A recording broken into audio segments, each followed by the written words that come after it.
Hi boys and girls, welcome to Make It Monday. Today we are going to be reading a story called Chrysanthemum by Kevin Hinkes. Kevin Hinkes actually lives in Madison, Wisconsin, which isn't far from us. And he has written tons of different books. Most of his characters do have mice. So if you see this little mouse here, lots of his stories have those different characters of mice in them, and they're pretty funny stories. So we are going to make cardboard flowers after this out of an egg carton, and that's why I chose to have my children film me out here reading a story, because there's lots of flowers behind me. All right, so away we go. Chrysanthemum. The day she was born was the happiest day in her parents' lives. "She's perfect," said her mother. "Absolutely," said her father, and she was. She was absolutely perfect. "Her name must be everything she is," said her mother. "And her name must be absolutely perfect," said her father. And it was Chrysanthemum. Her parents named her Chrysanthemum.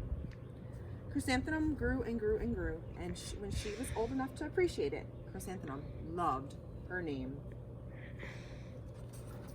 She loved the way it sounded when her mother woke her up. She loved the way it sounded when her father called her for dinner. And she loved the way it sounded when she whispered it to herself in the bathroom mirror. Chrysanthemum, Chrysanthemum, Chrysanthemum. Chrysanthemum loved the way her name looked when it was written with ink on an envelope. She loved the way it looked when it was written with icing on her birthday cake. And she loved the way it looked when she wrote it herself with her fat orange marker. Chrysanthemum, Chrysanthemum, Chrysanthemum. Chrysanthemum thought her name was absolutely perfect, and then she started school. On the first day, Chrysanthemum wore her sunniest dress and her brightest smile. She ran all the way. "Hooray!" said Chrysanthemum. "School!" But when Mrs. Chudd took roll call, everyone giggled upon hearing Chrysanthemum's name. "It's so long," said Joe. "It scarcely fits on your name tag," says Rita, pointing. "I'm named after my grandmother," said Victoria. "You're named after a flower." Chrysanthemum wilted. She did not think her name was absolutely perfect. She thought it was absolutely dreadful.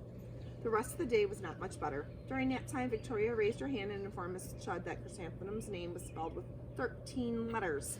"That's exactly half of many letters that there are in the alphabet," Victoria explained. "Thank you for sharing that with us, Victoria," said Mrs. Chudd. "Now put your head down." "If I had a name like yours, I'd change it," Victoria said, as the students lined up to go home. "I wish I could," thought Chrysanthemum miserably. "Welcome home," said Mother. "Welcome home," said Father. "School is no place for me," said Chrysanthemum. "My name is too long, it scarcely fits on my name tag, and I'm named after a flower." "Oh, pish," said her mother. "Your name is beautiful and precious and priceless and fascinating and winsome," said her father. "It's everything you are," said her mother. "Absolutely perfect," said her father. Chrysanthemum felt much better after her favorite dinner, macaroni and cheese with ketchup, and an evening filled with hugs and kisses and parcheesi.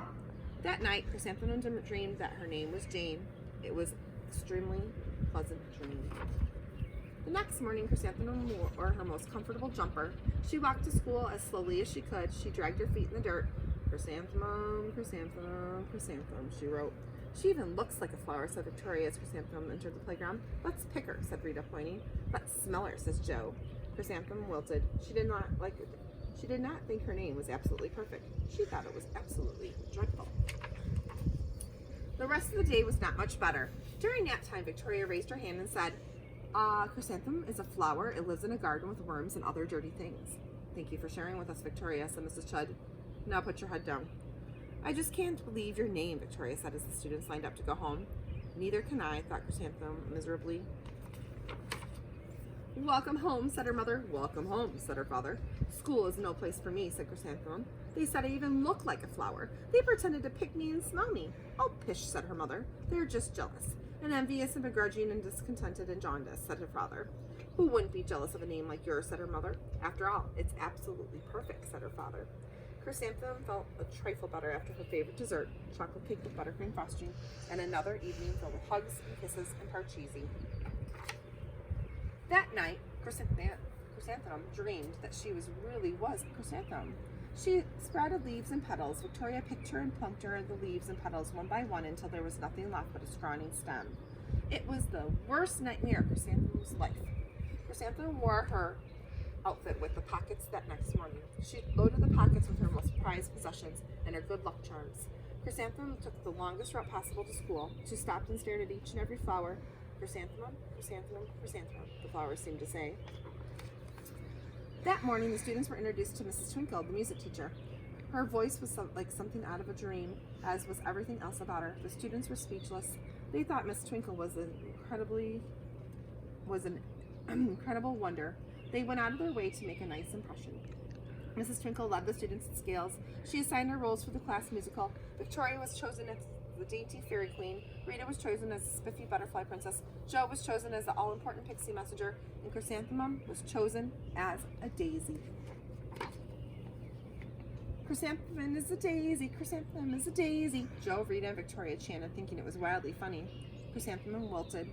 She did not think her name was absolutely perfect. She thought it was absolutely dreadful. What's so humorous? Asked Mrs. Twinkle. Chrysanthemum said was the answer. Her name is too long, said Jo. It scarcely fits on her name tag, said Rita, pointing. I'm named after my grandmother, said Victoria. She's named after a flower. My name is long, said Mrs. Twinkle. It is, said Jo. My name would scarcely fit on a name tag, said Mrs. Twinkle. It would, said Rita, pointing. And, said Mrs. Twinkle, I'm named after a flower, too. You are, said Victoria. Yes, said Mrs. Twinkle. My name is Delphinium. Delphinium Twinkle, and if my baby is a girl, I'm considering Chrysanthemum as a name. I think it's absolutely perfect. Chrysanthemum could scarcely believe her ears. She blushed, she beamed, she bloomed. Chrysanthemum, chrysanthemum, chrysanthemum. Jo, Rita, and Victoria looked at chrysanthemums longingly. Call me Marigold, said Jo. I'm a carnation, said Rita, pointing. My name is Lily of the Valley, said Victoria. Chrysanthemum did not think her name was absolutely perfect. She knew it. Epilogue. Overall, the class musical was a huge success. Chrysanthemum was absolutely perfect as Daisy. Victoria made the only mistake. She completely forgot her lines as the dainty fairy queen. Chrysanthemum thought it was wildly funny, and she giggled throughout the entire dance of the flowers. Eventually, Mrs. Twinkle gave birth to a healthy baby girl, and of course, she named her Chrysanthemum. All right, let's go make our cardboard flowers.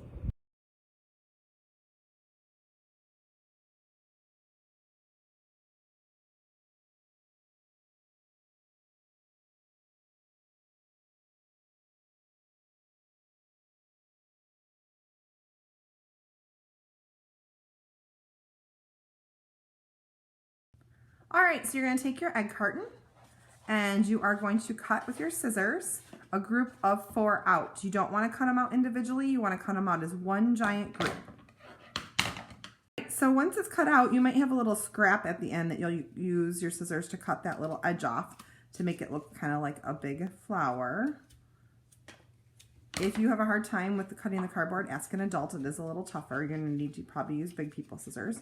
So as you can see, there it looks kind of like a flower right now. So now we are going to paint it.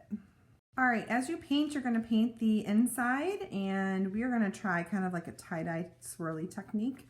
And then once that dries, you can want to do the outside because people are going to be able to see the inside and outside of your flower. So Molly is continuing to paint. If you do not have paint at home, this would totally work with markers too. So we're just using a Crayola washable paint that we had at home, but markers would work as well. And she's going to keep plugging away. When it is done, it will look something like this, but we are waiting for that to dry so we can do the back side. So now you're going to take your straw and some tape and tape it down. You want to make sure it's nice and dry before you tape. You're probably going to need a couple pieces of tape to secure that down. We're going to let Molly tape the couple, and then we're going to come back to how you do the center. So now for the center, we have some stickers here we're just going to put in the center of the flower to make it fun.